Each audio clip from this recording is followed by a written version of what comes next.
It was initially thought Barbara Wilson died of natural causes at her Windale house in June 1995. However, a post-mortem examination found she was strangled and her body placed in the bathtub. Her son-in-law, Graham Sloan, will spend 5 years in jail for the killing, which Justice Hunt found involved substantial violence. Joy Tate was Mrs Wilson's neighbour and was with police when they found her body. You don't think it's long enough? No, not after you've seen what he did to us, not. Yeah, he's an evil man. The court accepted that the animosity Sloan held toward his estranged wife over the breakup of their marriage and the loss of their business, he also felt toward his mother-in-law. The killing occurred after a long and heated discussion between the pair. In sentencing Sloan, Justice Hunt found he had told many lies to police and even after entering a plea of guilty to manslaughter, had given different versions of what had happened that day. Graham Sloan will be eligible for parole in September 2000. Jodie McKay, NBN News.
Homelessness is a tragedy for thousands of Australia's children, forced to live on the streets or endure grossly inadequate conditions. Chris Sidoti says the problem is worse now than it was 8 years ago, when 25,000 young people in Australia were without a home. The situation is bad for children when we look at the statistics.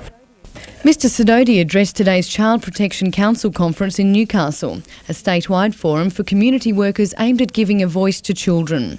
His main concerns related to problems arising from homelessness, including mental illness and unemployment. The problem arises not because of any malevolence or ill faith on the part of those who administer our laws, but simply because of lack of training, lack of appropriate procedures, often lack of resources.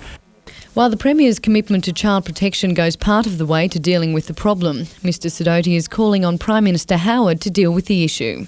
Vanessa Spark, NBN News.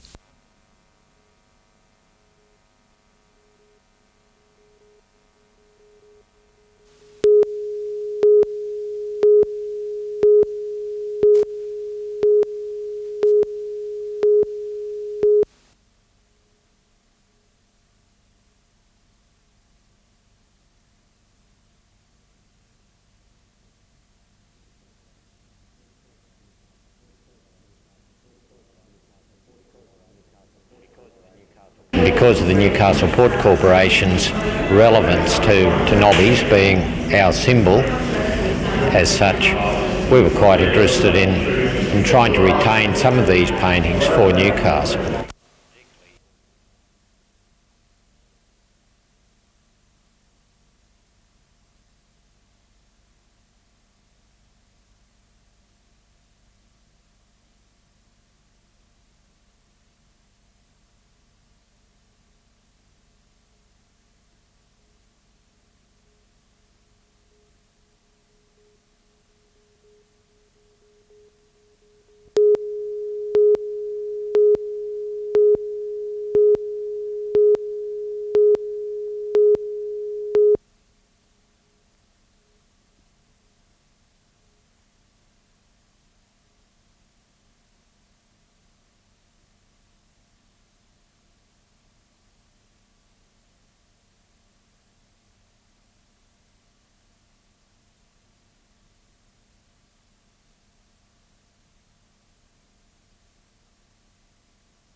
"23-year-old Ian Steele relies on this small piece of equipment to get him through life, a pump worth $1,000 which feeds him through the night.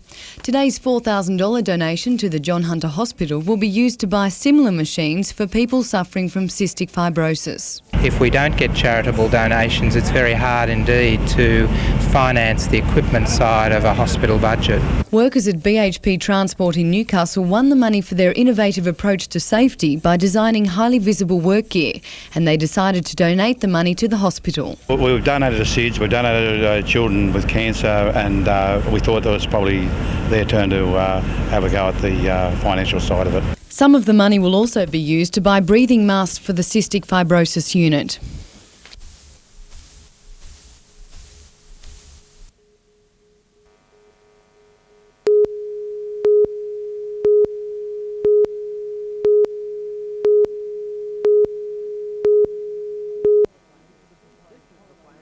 This is the plan for the proposed Holiday Inn All Suites hotel the Honeysuckle Corporation has put forward for the Merewether Wharf site. And this is how the developers of the rival Intercontinental Hotel on land opposite would like to see it built.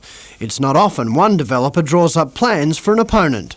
This is an unusual situation, and we've got to look for unusual solutions, I suppose. The Intercontinental Consortium wants the Holiday Inn stepped from east to west to clear their views of the harbour. A spokesperson for the developers of the Holiday Inn say they are not unreceptive to a compromise as long as it's worked out with the Council and Honeysuckle Corporation and costs no more to build. The Intercontinental Group remains firm that no compromise means no Intercontinental. Well, I mean, there's a number of possibilities, but certainly if the apartment complex that's being proposed at the moment is built on the foreshore, it's safe to say that our proposal would be quashed.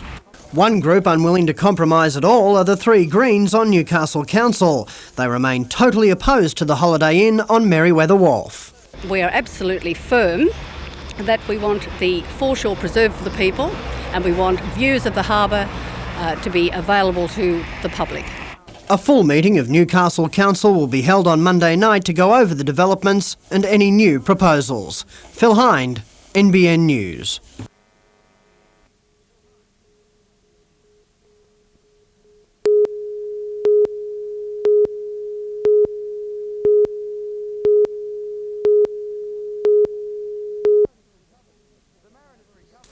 The Mariners recovered from the trip to Canberra with a pool session at Lambton this morning. The aches and pains of pre-season football relieved with the memory of last night's victory over Super League hotshots Canberra. The Mariners won 16-14 for first grade's inaugural win. We're very pleased. I mean, you've got to get that winning feeling. It doesn't matter whether it's 2 or 20, you've got to get a win under your belt. There were many highlights for the Mariners, no more so the performance of trial captain Tony Iro. It was pretty easy. Noel Goldthorpe does most of the organising anyway. Hopefully with me being the captain last night just took a bit of pressure off him, and I think it sort of paid off in a way. Iro's leadership could pay off personally. Graham Murray will announce his full-time captain on Monday. It's been an honour to lead the club into their first the inaugural game, and like I say, I'm just happy to be up here, and if I can go with captaincy, it's just going to be a bonus. It was a team effort at Seaford Oval, although it didn't start well for the visitors. Canberra opened the scoring. But determined to bounce back, Hunter showed flair of its own. Quick hands through almost the entire team, and the home side's defence finally opened up. Canberra led 12-8 at half-time, but a brilliant defensive effort coupled with a second-half try to Robbie McCormack saw the Mariners charge back to take the game 16 points to 14.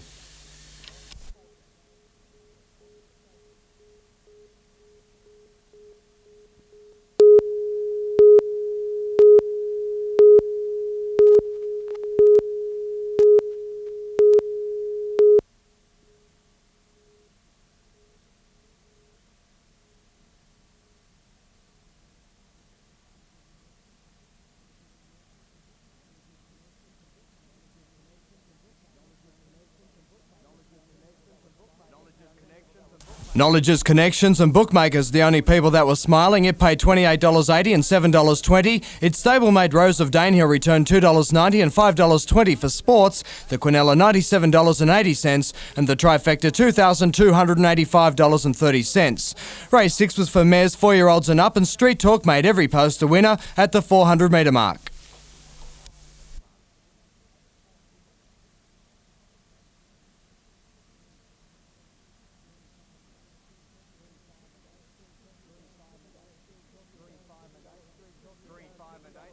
$3, $5 and $8. Street Talk returned $7.60 and $2.30. The placings $2.10 and $2. The Quinella $24.20 and the trifecta $1.86.40. In Sydney, the feature at Warwick Farm was the Chipping Norton Stakes, and Shane Dye stole the race on octagonal when he swept through the field at the 800 metres mark and led them all into the straight.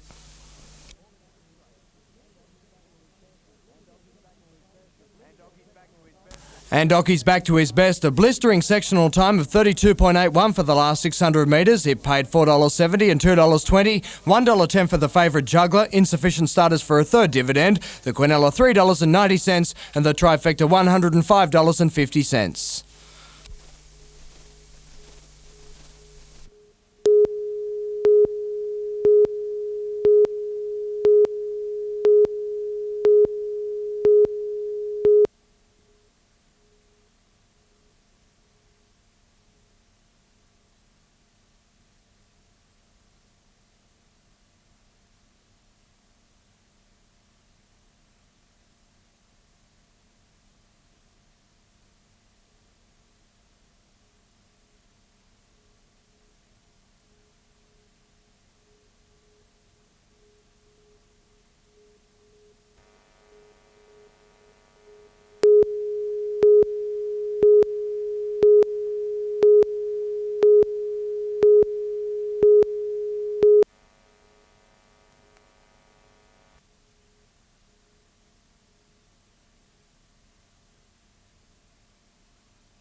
No Sunday morning sleep-in for 1,100 of the country's best athletes. All were sent off on the gruelling triathlon early this morning. The 500-metre circuit swim around Horseshoe Beach spread out the field immediately. Among the frontrunners in the men's division, defending champion Redheads Boyd Conrick, Tim Lang and Scott Weavers. The bike leg hugged the foreshore. The 20-kilometre haul to the next change, a challenging test of endurance and stamina. So too the 4-kilometre run that followed. Then under the hour the leader charged home, Scott Weavers. Tim Lang was runner-up, and while Sports Minister Gabrielle Harrison stole the limelight with her efforts in the team's event, first woman back to base was Karen Taylor.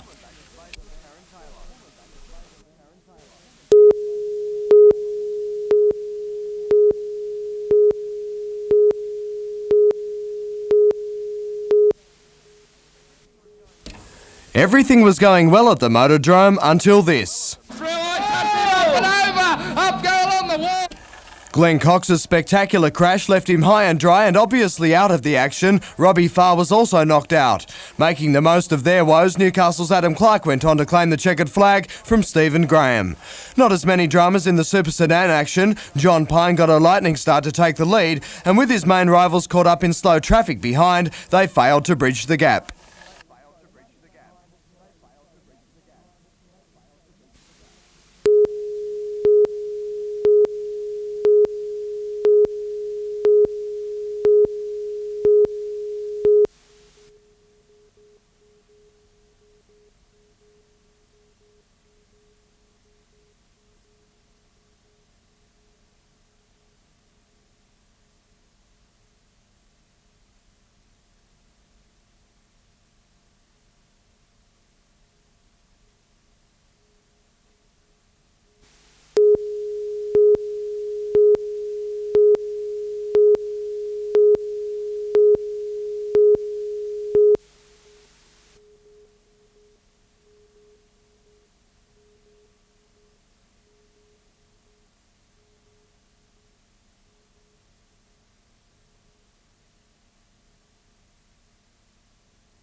And the Cup winner Kahlua Bay paid $7.10 and $2.50. Hop Harrigan second, returning $2.60, $2.50 for Elkaladi, the Quinella $43.80 and the Trifecta $6.33.70.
Technology is having its effect everywhere. The barrier draw was held at the Newcastle Jockey Club this morning, not manually, instead by computer. A couple of quick hits with a keyboard and the draw was complete.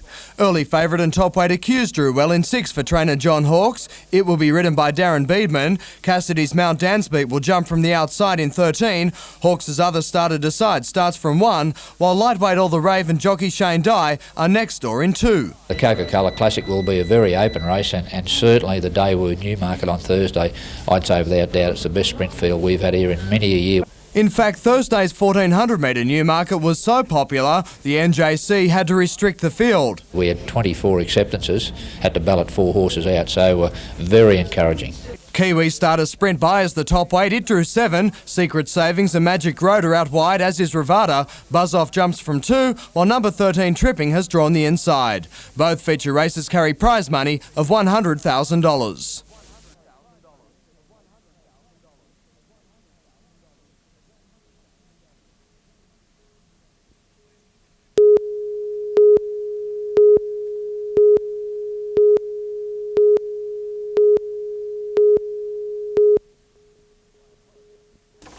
While politics and power might be leading some of the air safety debate, John Laverick's personal motivation for reform is the strongest.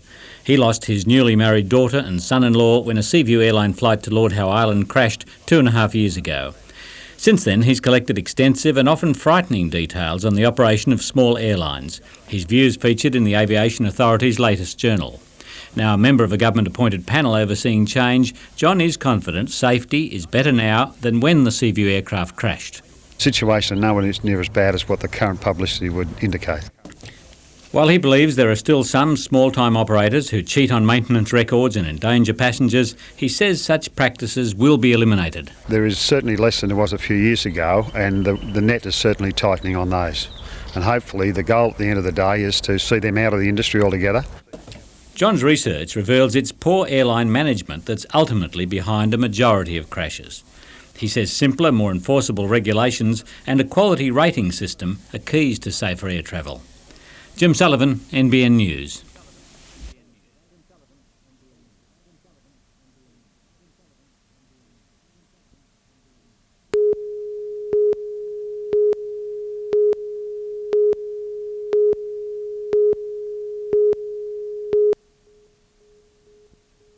The small townships of Lake Macquarie have changed with the ebb and flow of daily life. Buildings and street scenes disappearing over the years only to be rediscovered a century later. Bullaroo may be re-emerging as a diamond in the rough, according to the council's heritage planner, Katrina Kerr.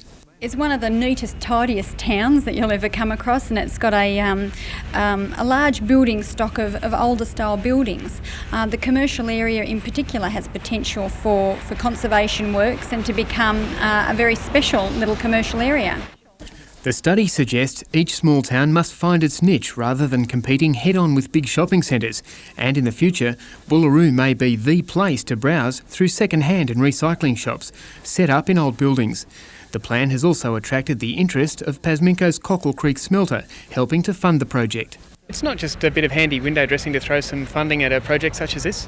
No, not at all. We very seriously consider all the requests that come to us. When Katrina Kerr came to us from the Lake Macquarie Council and explained what the study was all about, we actually jumped at the chance because, again, we saw the benefits to a large range of people, and being our centenary year and being a heritage project, the two are linked. But we're not just looking at throwing money at any project, or we're looking at projects that will be a benefit to the whole community.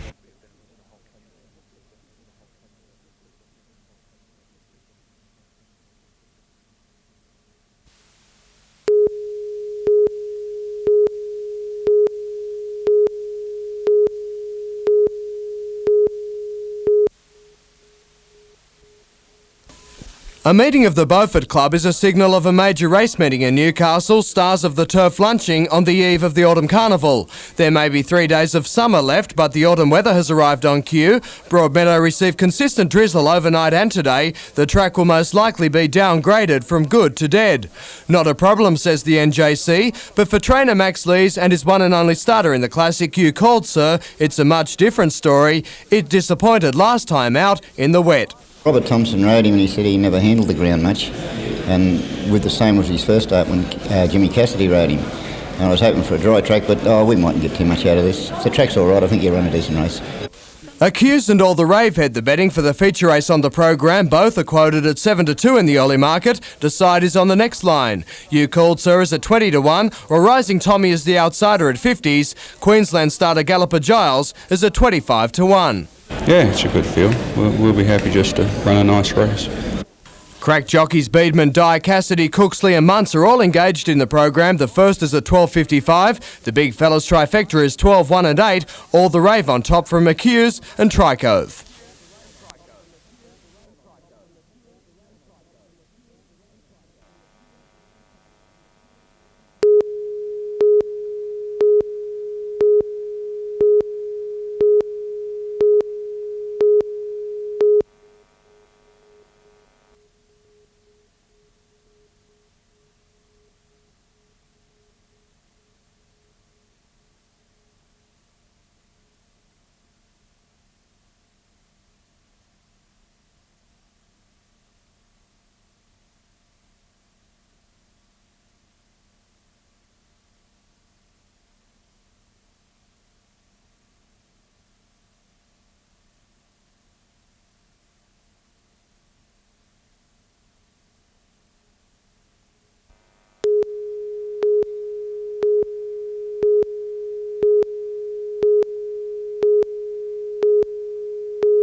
Oceanographics consultants WBM have been working for nearly a year on a $130,000 scientific and management study of the lake.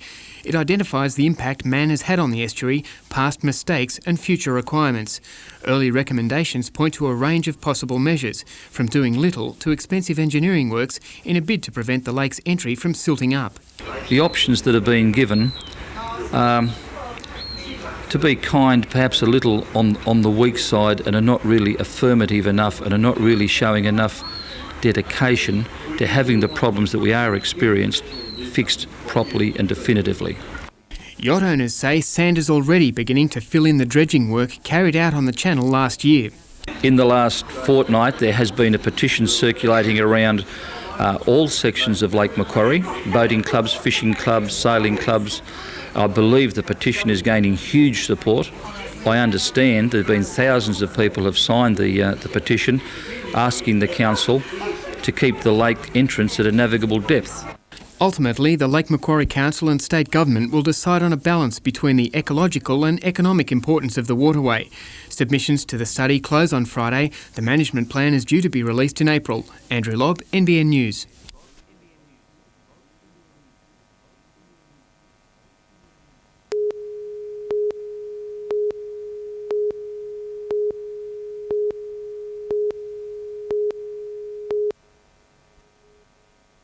The man entered the bank in the Lake Macquarie suburb of Mount Hutton shortly after 3 o'clock this afternoon, brandishing a replica pistol. He demanded money and then fled on foot to a rear lane before discarding a set of clothes and the replica weapon. Someone ran past in green overalls and I said, "Bandit, bandit." We ran out and he went round the corner and he had something in his right hand, and which I couldn't see, but I took to be a weapon of some sort. An intensive police search in the nearby suburb of Windale was launched, however the man was not found. Today's robbery occurred exactly 24 hours after yesterday's Junction robbery, the man threatening staff with an automatic pistol. Despite the similarities in both robberies, police say at this stage they're not linked. The robber is described as in his mid-20s, around 175 centimetres tall, of medium build with dark wavy hair. Police are appealing for public assistance in catching the man. Blake Doyle, NBN News.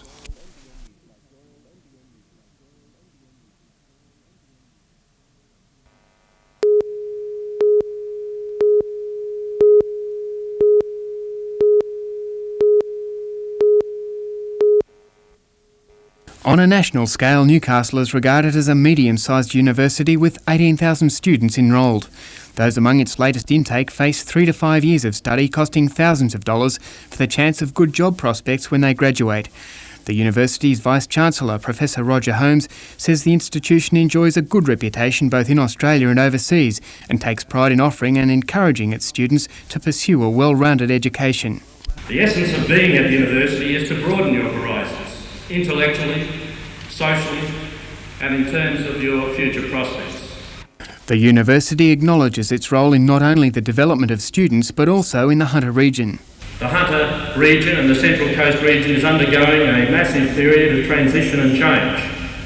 It needs to establish itself as an ongoing and viable and growing part of New South Wales and Australia And as the only university physically located in this region, we have a huge responsibility to contribute to that development.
A recent spate of accidents at coal mines has highlighted the ever-present dangers of the industry, especially for those unfamiliar with work on site.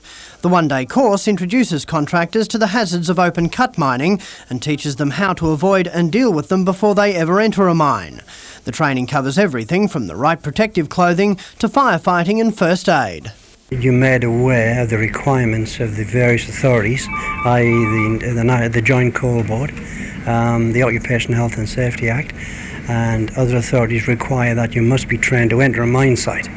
At the completion of the course, each participant is issued with an accreditation card barcoded with the details of their training. For the contractors, it means entering a mine and going straight to work. For mine managers, it means saving time and money inducting each new contractor.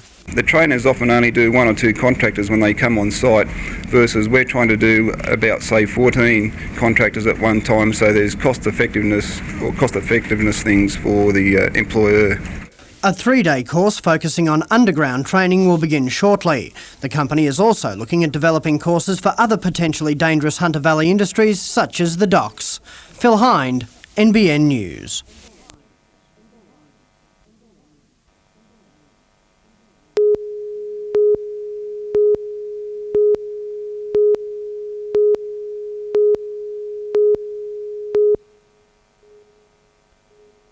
"71-year-old Norma Murphy was asleep in the front bedroom of the couple's Regent Street home when she was woken by hands around her throat. She opened her eyes to be confronted by 2 men wearing balaclavas and demanding money. She was bound by her wrists and ankles. I couldn't breathe anyway. He was trying to put tape over my mouth and I still couldn't breathe, and I kind of pulled his hand and I said, look, I'm not stupid, I'm not going to scream, you know. In the bedroom next door, the robbers found 76-year-old Laurie Murphy. Because I woke up from a deep sleep to a couple of blokes grabbing me and pulling me about, you know. Yeah. And I retaliated a bit, but because they were 2 pretty big blokes. Laurie was dragged into the main bedroom and bound with belts. The robbers left with only a small sum of cash, but not before adding some insult to the Murphys' injury. One of them did say to Norma, "It's your fault, you know, this place was robbed because that back door has been unlocked." The home invasion is a major concern for local police. We're looking for anyone who can help us with possible sightings of the 2 offenders that may have been seen either entering or leaving the premises approximately about that time, 2:30 in the morning. One robber is described as 175 centimetres tall, aged in his late 20s, of solid build, dressed in blue overalls. His accomplice is described as being the same height, 20 to 30 years old, of medium build and dressed in a checked shirt. Phil Hind, NBN News.